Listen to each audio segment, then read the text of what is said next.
Natalie Wood. Names 5. Actors of Old Hollywood. She hated the most. Nanati's real name is Natalia Nikolaevna Zakharenko. She was born Natalia Nikolaevna Zakharenko on July 20, 1938, in San Francisco, California. Natalie Wood's journey to Hollywood began at an incredibly young age, largely orchestrated by her ambitious Russian immigrant mother, Maria. Maria Zakharenko was a classic stage mother, determined to see her daughters achieve the stardom she herself had perhaps dreamed of. She pushed Natalia, renaming her Natalie Wood, into auditions from the age of 4. Natalie's early natural talent and undeniable charm quickly caught the eye of casting directors. By age 8, she had landed a memorable role in the beloved Christmas classic Miracle on 34th Street, 1947. Her performance as the skeptical young girl who comes to believe in Santa Claus earned her widespread recognition and solidified her status as a prominent child star. Her childhood, unlike that of most children, was spent on sound stages, immersed in the adult world of filmmaking, constantly under the watchful eye of her mother and the expectations of the industry. This early exposure to the pressures and demands of Hollywood would shape her profoundly, perhaps instilling in her both resilience and a certain wariness. The transition from child star to adult actress is notoriously difficult in Hollywood, and Natalie Wood faced her share of challenges. As she entered her teenage years, she struggled to shed the innocent image of her childhood roles and be taken seriously as a dramatic actress. She navigated awkward teenage roles, dealing with the industry's uncertainty about how to market her as she matured. It was a period of intense pressure, both professionally and personally, as she grappled with her own identity while the public and the studios debated what kind of star she would become. Her breakthrough adult role came in 1955 with Nicholas Ray's groundbreaking film Rebel Without a Cause. Cast as Judy, a troubled teenager caught up in the angst and rebellion of her generation, Wood delivered a performance that was raw, vulnerable, and powerful. Starring alongside the equally intense James Dean and Sal Mineo, she proved she could hold her own in complex, dramatic roles. Her performance earned her first Academy Award nomination at just 17, silencing any doubts about her ability to transition successfully. This role not only cemented her status as a serious actress, but also placed her firmly in the cultural landscape as a symbol of 1950s youth. From there, Natalie Wood's career soared. She became one of the busiest and most sought-after actresses of her generation, starring in a string of successful and critically acclaimed films. Her role as Mariah in the iconic musical West Side Story 1961 solidified her position as a global star, despite her singing voice being largely dubbed. Later that same year, she delivered a deeply emotional performance as Deanie Loomis in Elia Kazan's Splendor in the Grass, earning her a second Academy Award nomination. This role, portraying a young woman grappling with intense sexual repression and mental breakdown, showcased the depth of her acting talent. She continued to deliver memorable performances throughout the 1960s, starring in films like Love with the Proper Stranger 1963, which brought her a third Oscar nomination, Inside Daisy Clover 1965, and This Property is Condemned 1966. Natalie Wood possessed a unique blend of vulnerability and strength, a captivating beauty, and an undeniable screen presence. She worked with the era's most prominent directors and leading men, establishing herself as a true star capable of carrying major productions. Her public image was that of a glamorous, talented, and sensitive beauty, one of Hollywood's most cherished figures. Natalie Wood's private life was often as dramatic and publicized as her films. She was married to actor Robert Wagner not once, but twice, a testament to their complicated and enduring connection. Their first marriage in the late 1950s was a Hollywood fairy tale that ended in divorce, only for them to remarry in the 1970s. In between, Wood had a highly publicized and tumultuous relationship with the notoriously charming and complex actor Warren Beatty. Their romance was passionate but reportedly volatile, filled with intense highs and lows. Beyond these central relationships, Wood was linked, or rumored to be linked, to numerous other prominent men in Hollywood, including Elvis Presley, Frank Sinatra, Steve McQueen, and others. Her relationships were constantly scrutinized by the press and fascinated the public, painting a picture of a woman deeply involved in the social and romantic scene of the industry. However, behind the public romances and the carefully curated images, Natalie Wood was, of course, a real person with real feelings. The pressures of her career, The complexities of her relationships and the constant scrutiny must have taken their toll. While she was known for her charm and professionalism on set, those who knew her intimately understood that she was also capable of strong reactions, of forming intense bonds, and, conversely, developing powerful negative feelings towards individuals who she felt wronged her, frustrated her, or exhibited traits she found unacceptable. And this is where the dramatic claims emerge. According to accounts from those who claim to be privy to her private thoughts, Natalie Wood didn't just have professional disagreements or minor annoyances with certain colleagues. Based on various sources, including the candid memoir of her sister, Lana Wood, accounts from friends and biographers, and documented instances of on-set difficulties or relationship troubles, we explore the 5 male actors who have been linked to the claim that Natalie Wood held a profound dislike, even hate, for them. It is crucial to approach this not as definitive fact carved in stone, but as a reconstruction of alleged private sentiments based on available information and interpretation, presented through the lens of Hollywood drama and secrets. These names and the reasons behind her alleged feelings reveal the hidden cost of fame and the complex, often fraught, personal dynamics that played out behind the scenes. The first name often associated with Natalie Wood's alleged list of most hated actors is Warren Beatty. Their intense, highly publicized romance in the early 1960s captivated Hollywood. But it was also notoriously turbulent. Beatty was known for his charisma and charm, but also his reputation as a ladies' man and, some would say, a self-centered individual. According to those who observed their relationship, it was a passionate roller coaster filled with dramatic arguments and emotional turmoil. Natalie was deeply in love with Beatty, but his reported inability or unwillingness to commit fully, his alleged infidelity, and the sheer intensity of his personality reportedly caused her significant pain and heartache. Breakups and reconciliations were frequent before their final split. Sources close to Natalie claimed that the fallout from her relationship with Beatty left her deeply hurt and resentful. His actions, his charm that could turn cold, and the emotional havoc he allegedly wreaked on her feelings could easily have festered into a profound dislike or even hate. She had invested deeply in the relationship, and the pain of its turbulent end and Beatty's subsequent behavior were, according to these accounts, sources of lasting bitterness. Lana Wood, in her memoirs, has spoken about her sister's complicated feelings towards Beatty, suggesting that while love was involved, there was also significant emotional damage that could easily morph into a deep-seated negative feeling. This wasn't just a failed romance. It was a clash of personalities and expectations that left deep emotional scars, allegedly placing Beatty high on any hypothetical list of men who caused her significant distress. Next on the rumored list is the king of cool himself, Steve McQueen. Natalie Wood starred alongside McQueen in the 1963 film Love with the Proper Stranger. While the film itself was well-received and earned Wood another Oscar nomination, the working relationship between the two stars was reportedly fraught with tension. Steve McQueen was known for his intense charisma on screen, but off-screen. He had a reputation for being difficult, demanding, and often self-centered on set. He was fiercely competitive and focused, sometimes to the exclusion or frustration of his co-stars. Stories from the set of Love with the Proper Stranger suggest friction between Wood and McQueen. Natalie was a sensitive actress who thrived in connection with her fellow performers, using method techniques to build rapport and emotional truth in her scenes. McQueen, however, was often more focused on his own performance, sometimes dismissive or uncooperative during rehearsals or takes. According to some accounts from the time, McQueen's attitude rubbed Natalie the wrong way. She allegedly found him arrogant, unprofessional, and difficult to work with. His focus on himself, sometimes at her expense in shared scenes, was frustrating for an actress who took her craft and the collaborative process seriously. The constant tension and lack of rapport on set, coupled with McQueen's sometimes dismissive demeanor, could easily have brewed a strong professional dislike that spilled over into personal negative feelings. For Natalie, who valued warmth and connection, working with someone perceived as cold, difficult, and self-absorbed could easily have generated a powerful and lasting animosity, placing McQueen squarely on her list of difficult, if not hated, co-stars. A third actor allegedly on Natalie Wood's list is Robert Redford.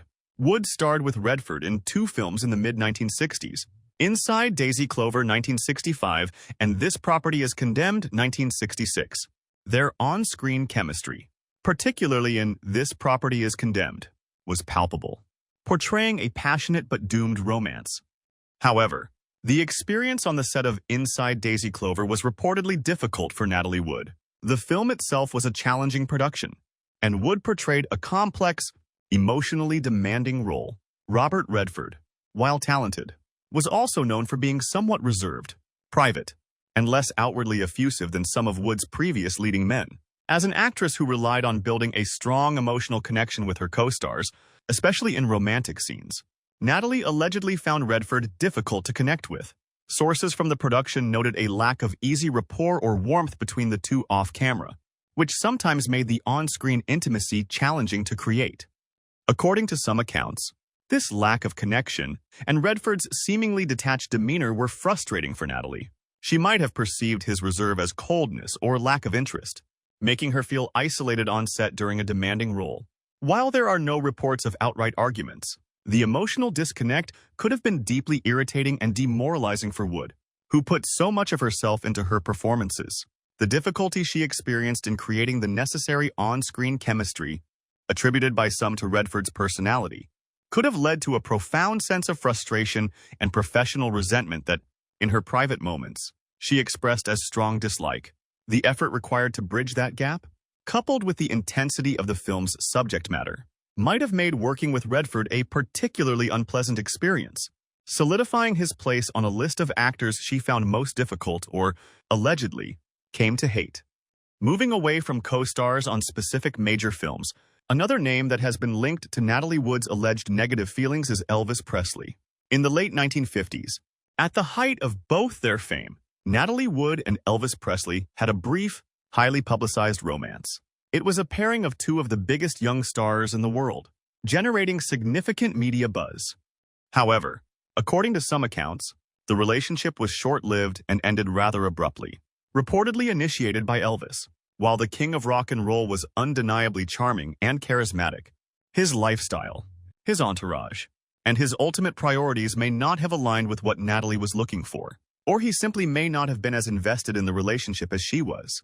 Sources suggest that Natalie was genuinely interested in Elvis, and his perceived lack of seriousness or the way he ended things left her feeling hurt and disappointed.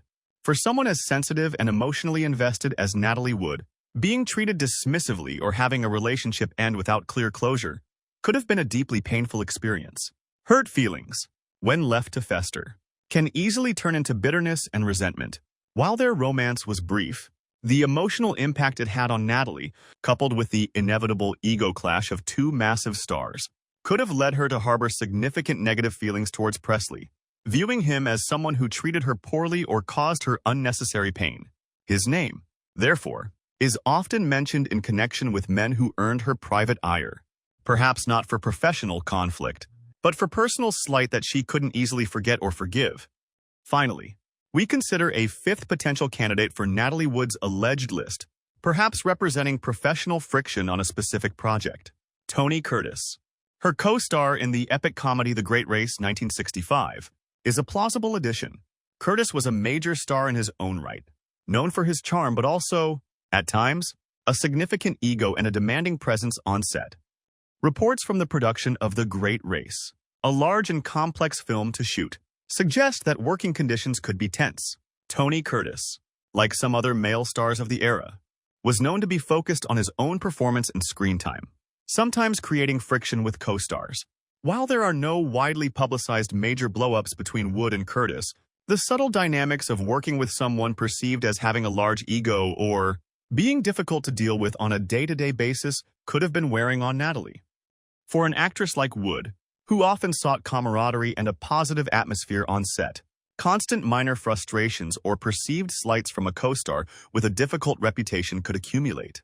It's less likely to be a single dramatic event, and more likely a slow buildup of annoyance and professional friction that, in private, she articulated as intense dislike or even hate. The sheer length and complexity of shooting a film like The Great Race, forcing prolonged interaction, could exacerbate any existing personality clashes or professional disagreements. Therefore, based on the general reputations of the actors involved and the nature of film production, Tony Curtis represents a plausible candidate for someone whose on-set behavior or Personality could have led Natalie Wood to include him on a list of actors she privately detested. These 5 names represent plausible candidates for Natalie Wood's alleged hated list, each based on documented relationship difficulties, reported on-set conflicts, personality clashes, or accounts from those who knew her well. It's crucial to remember, this isn't a certified document, but a reconstruction of private sentiments based on available information and interpretations by biographers and those who claim to be her confidants. The intensity of her hate is presented through the dramatic lens of this narrative, reflecting the powerful emotions she was capable of harboring behind her public facade. The existence of such a list, even if only verbalized in private moments of frustration, speaks volumes about the pressures and personal costs of working in the Hollywood studio system. It highlights that beneath the glamour and smiles were real people navigating complex relationships, ego battles, professional rivalries, and emotional turmoil. Natalie Wood, despite her luminous beauty and apparent grace, was not immune to these negative experiences. Her alleged list serves as a stark reminder that the Dream Factory often manufactured conflicts and heartache alongside its cinematic magic. As the 1970s arrived, Natalie Wood's film career slowed somewhat. She took on fewer roles but remained a prominent figure in Hollywood society. She rekindled her romance with Robert Wagner, and they remarried in 1972, seemingly finding a measure of happiness and stability after their tumultuous first marriage and subsequent relationships. They had a daughter together, adding to Wood's daughter from her marriage to Richard Gregson. Their life together appeared, at least publicly, to be settled and content, a beloved Hollywood couple enjoying their family and continued involvement in the industry. However, tragedy struck in a sudden and mysterious manner. On the weekend of November 29, 1981, Natalie Wood was on their family yacht, the Splendor, anchored off Catalina Island, near Los Angeles. Also aboard were her husband, Robert Wagner, and her current co-star, actor Christopher Walken, with whom she was filming the science fiction movie Brainstorm. The evening reportedly involved drinking, and accounts differ regarding the mood and conversations that took place among the 3 adults. Late that night, Natalie Wood disappeared from the yacht. Her body was discovered the next morning, floating in the water nearby. The initial finding was accidental drowning, attributed to falling into the water, perhaps while trying to secure a dinghy. However, the circumstances surrounding her death were immediately shrouded in confusion and conflicting accounts. The lack of a clear explanation for how she ended up in the water, the timing of her disappearance, and discrepancies in the stories told by Wagner and Walken led to intense speculation and enduring questions. Over the years, the mystery surrounding Natalie Wood's death has deepened. The case was officially reopened in 2011, and the Los Angeles County Coroner's Office amended her death certificate in 2012 to list the cause as drowning and other undetermined factors, noting bruises found on her body could have occurred before she entered the water. To this day, the exact events of that night remain unclear, fueling theories ranging from accidental fall to foul play. Robert Wagner has faced continued scrutiny over the years, although he has consistently denied any wrongdoing. Christopher Walken has spoken little about the incident. Natalie Wood's death at the age of 43 was a shocking and profound loss to Hollywood and her fans. It cut short the life of a talented actress and left behind a legacy tinged with the unresolved mystery of her final hours. Natalie Wood remains an enduring icon of American cinema. Her beauty, her vulnerability, and her memorable performances have solidified her place in film history. She was a child star who successfully transitioned to adult roles, a rare feat in Hollywood. Her career was marked by critical acclaim and commercial success, earning her 3 Oscar nominations before her mid-20s. But the story of Natalie Wood is more than just her films and her public image. It is the story of a complex woman navigating the intense pressures of fame, personal relationships, and the hidden conflicts of the industry. The claims about her alleged list of hated actors, while perhaps sensationalized, speak to a deeper truth: that even the most beloved stars harbored strong emotions and faced difficult relationships behind the scenes. It shows that Natalie Wood was not just a passive beauty. She was a human being capable of intense feelings, someone who faced betrayal, frustration, and conflict, and who, in her private moments, expressed the emotional toll these experiences took. Her life, from the pushy stage mother to the child stardom, the challenging transition, the meteoric rise, the tumultuous relationships, and finally, the mysterious death. is a quintessential Hollywood tragedy, and the whispers of her hated list add another layer to this complex narrative, reminding us that behind the glittering facade of the dream factory, there were real people living lives filled with both triumphs and deeply felt, sometimes deeply negative, emotions. The secrets of Natalie Wood's life, like the circumstances of her death, remain a compelling and perhaps forever unresolved part of Hollywood's enduring mystique. Natalie Wood. Names 5. Actors of Old Hollywood. She hated the most.